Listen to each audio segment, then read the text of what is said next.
Okay, here we have the 5 and then the flat 3, and then we'll have our variables. So let's go 5, flat 3, 5.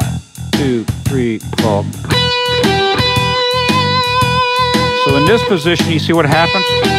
They're both in the same fret. If you use the same finger and you hop, you better use your second finger and dampen with your first finger, okay? 'Cause use a finger roll. So using a descending finger roll where it's already flattened, you roll over to the flat third, then back over to the 5. You see?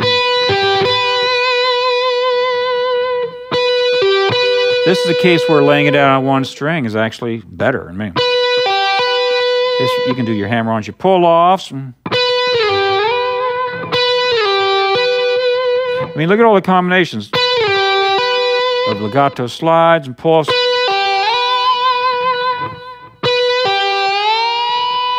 You can bend it with your index finger if you want. That would work. Okay, so here you had 5, flat 3, 5. Let's do it down here. Or we will invert it. See, because you're flat 3, you got to see your octaves. I can go down to the flat 3, or I can go up. Likewise here. Or, making some sense?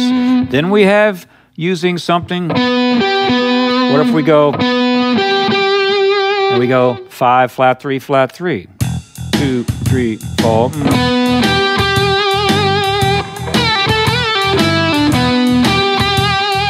Or I might choose to use octaves right there.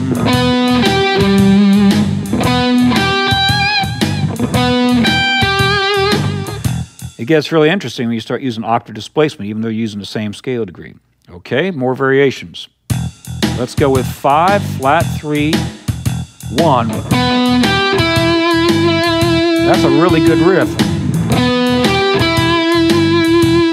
I can also play it. There I'm playing every other string. You're starting to see how you got to practice. You got to plot this stuff out. It isn't going to come quickly because there are a lot of options.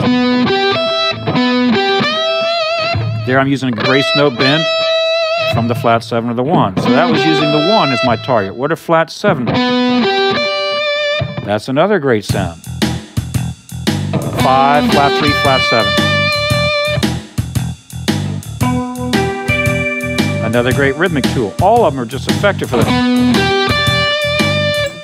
Okay, then what would our other options be? Well, 5, flat 3, 4. Let's listen to that. 2, 3, 4.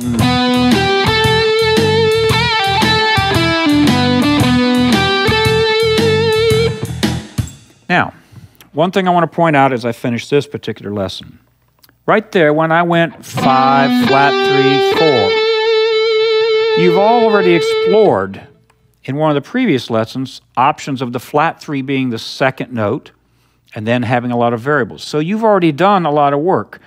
Do you see how after you've gone through a few of these, it should start getting to where, in essence, you're sort of changing the first note because it's old information. You've already looked at connections between the second and the third notes.